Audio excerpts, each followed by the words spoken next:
Hello and welcome. Sorry for not having a video out yesterday, I'm a bit ill right now. But anyways, in this match I'm in the Tier 8 US Battleship the North Carolina, and I spotted a Cleveland right away, so I fire my guns, all of them. I might miss, but it's worth trying to take a shot.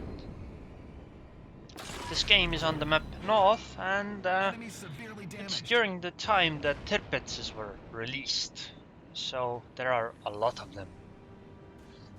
And this is a pretty good video on how I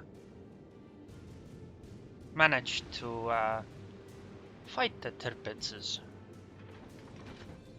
By the way, that means I did not really get any citadels like most people, because it's really difficult. But it's okay because their armor is crap and their dispersion is also pretty bad. But on the bright side, other ships can be citadeled easily. Right now I'm a bit worried about my FPS in this match right now. I mean it's like 30. What the hell is that? But overall it's okay. I keep firing at everything I can. I prefer the targets that I can citadel. So now it's time to change some options. None of these settings will really, except shadows maybe, will really affect the amount of video memory used. But I'm looking for the animate small objects.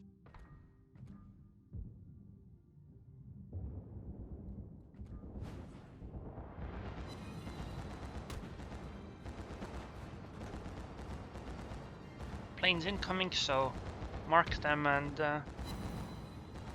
fire guns. I also want to stay a bit back so I don't get focused by all of the enemy Tirpitzes. And I just happen to be near the carrier, so I'm intercepting quite a few planes. Sadly, I'm a bit too far to actually have targets to fire at, but I'll try to get a little closer.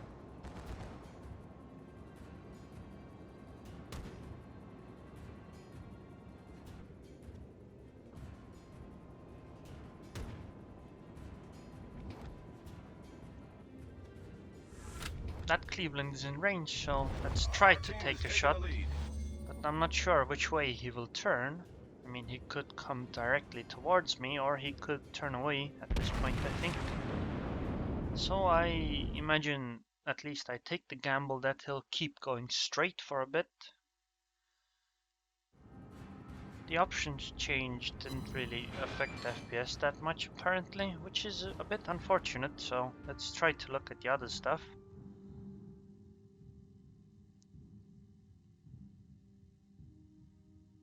I mean, shadows could be a big deal.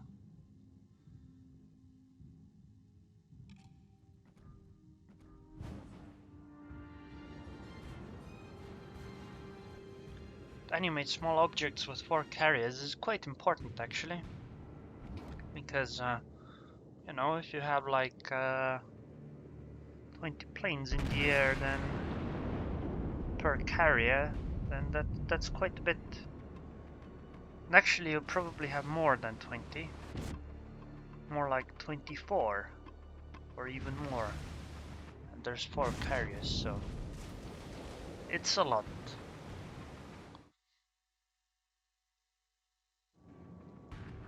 Anyways, I'm still cruising around. This is the boring part about playing battleships. If you want to be safe, you end up doing very little at the start of the match. Because if you're not careful enough, you will immediately get focused and just die.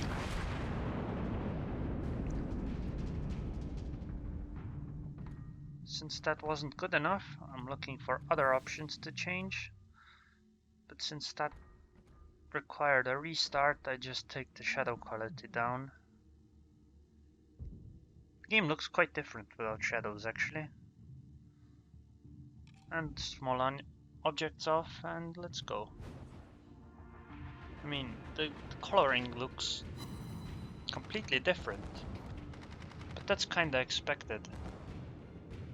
It's odd that I need to do this. I mean, I have a GTX 780 and then i7 4790K, but well, I guess recording at the same time isn't very resource friendly,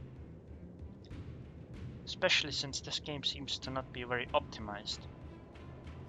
I tried to turn away because there's quite many ships there that will likely fire at me, and unlike them, I can be citadeled quite easily. I don't try to fire at the waterline because I was told that I cannot really citadel them easily, so it's better to just fire a bit higher so I have a higher chance of penetrating the hull and dealing a lot of damage.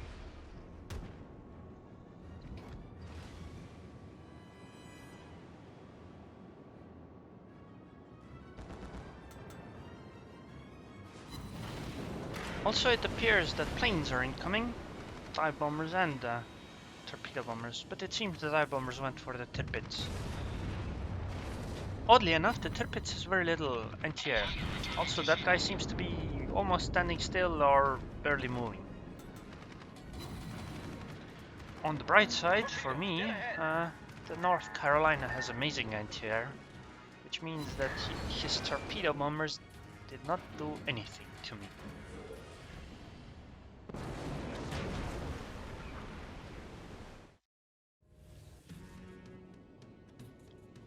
Right now, I think the Otago is a better target, but he started turning, so I did not fire at him, as firing at the turning target is kinda difficult. And I am still turning away as there are many ships within range of me, which means I am also in range of them. And since I am essentially the only one and the closest, they are probably going to fire at me. Which I just don't want to happen. Oddly enough, nobody has kept A so far. And we still have C and D. They only took B.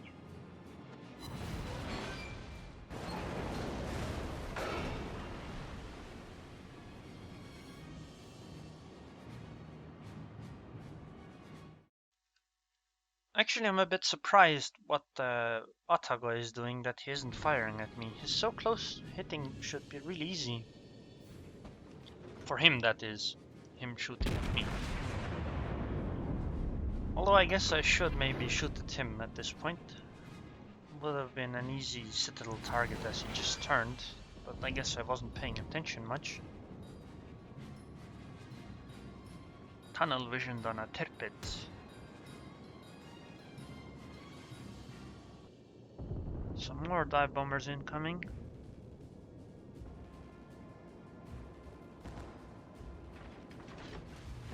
Well, not for me that is, but still. One thing I like about the Tirpitz when playing it, that she's pretty fast. I turn my ship around with the guns as well because I don't like getting stuck on the blue line, as being shot at there is sometimes really easy. Sometimes it's difficult depending on the circumstances, but I just like having the mobility normally. I mean, it's not that much easier to shoot at somebody doing similar moves in open water. Finishing off that low HP Tirpitz that's the 20 kilometers would be a pretty good idea. But taking a gamble at a shot like that, I'm not sure if I want to take it. But I mean, the longer he's left alive, the more dangerous he is. But since I have a full volley here, I want to hit something that will take massive damage instead. Like this one. Well, okay, this isn't quite massive, but it's damage more than the other guy has HP.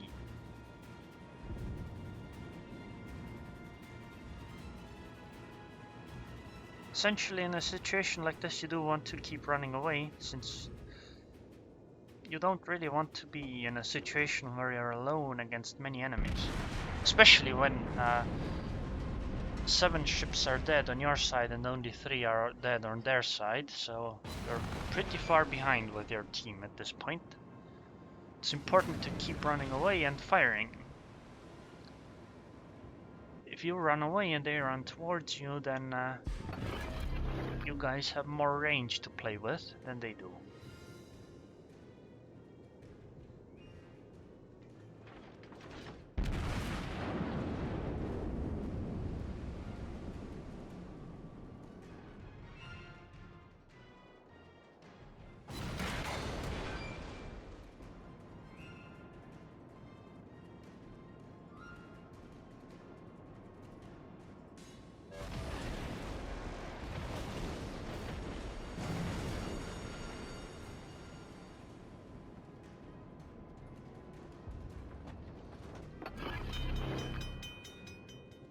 That Atago is quite a pain now. I'm a bit sad that I didn't kill him earlier. And I think I overestimated the speed of the ship a little bit. Led a little too much. I'm actually surprised that one did not set up low. It seemed like it hit below the gun, but maybe it was a little too forward. The Tirpitzes is also firing at me, but that's okay as I keep turning.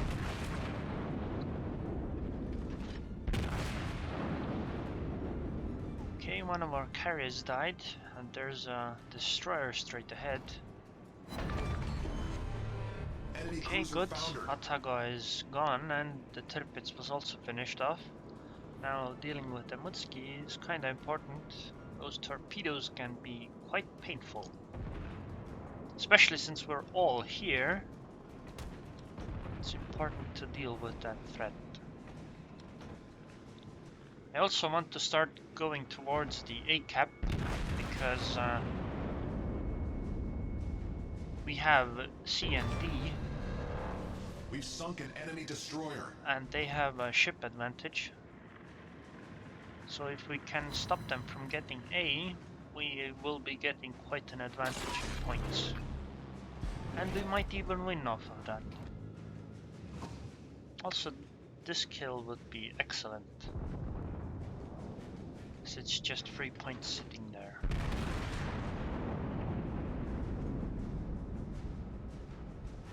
Doesn't matter who gets it, really. It's such a low amount of damage. But it's important to get all the points.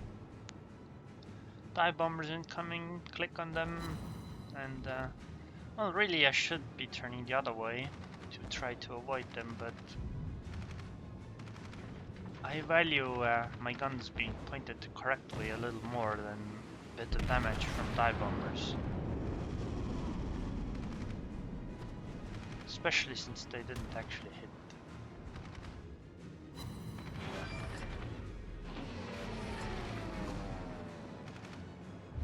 The enemy team has taken the lead.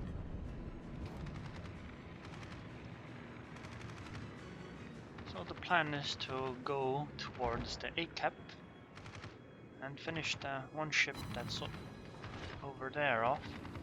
I tried to hit this Cleveland once. I mean, if it works out, then it works out. If it doesn't, that's okay. The friendly cruiser will probably take care of it.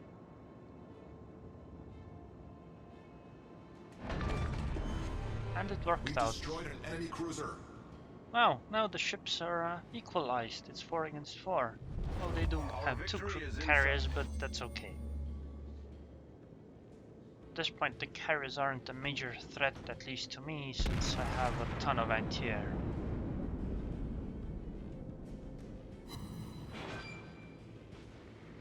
Ooh, 18,000 damage. That's quite something without the Citadel hit.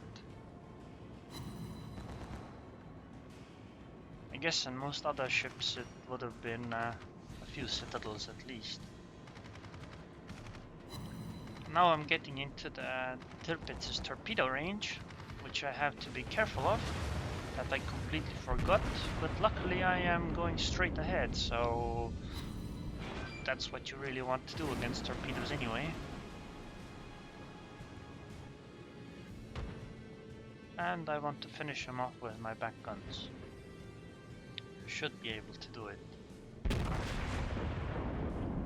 And now, since I want to go into day cap, I just try to turn straight. Torpedoes to starboard. And that also is how to dodge the incoming torpedoes.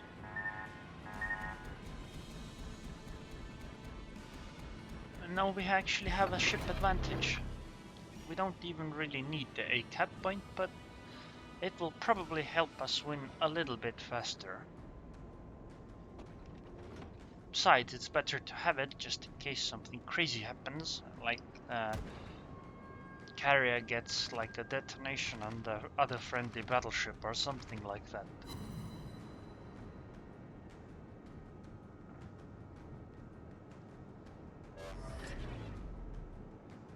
Because I mean, their battleship did take C and is going towards D, so if the counter stops at some kind of a weird point and we lose a bunch of points quickly, balance might turn very swiftly against us. Right now it's just waiting out the 80 seconds that there's left in the game to win by the points.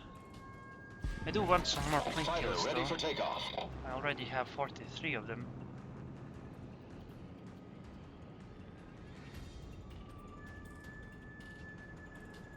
I would also prefer the carriers to focus on me, as I have way better anti-air than the Tirpitzes, so them attacking the Tirpitzes is potentially more dangerous for us.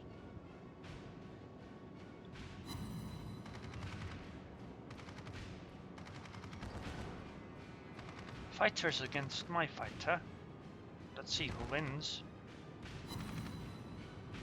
Well, it appears their fighter won, unfortunately. But then again, my anti-air is good enough to pick them off. Bye.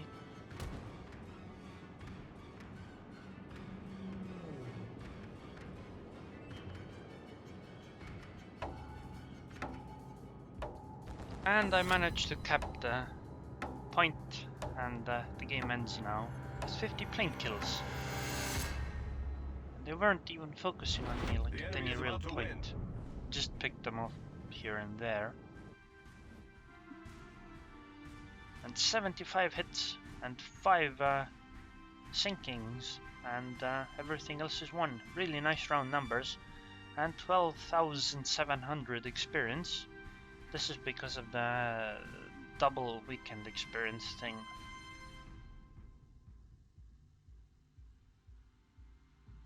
High caliber is expected, and Confederate as well. And 3,400 base experience. Nobody else got anywhere close. Not even half of it.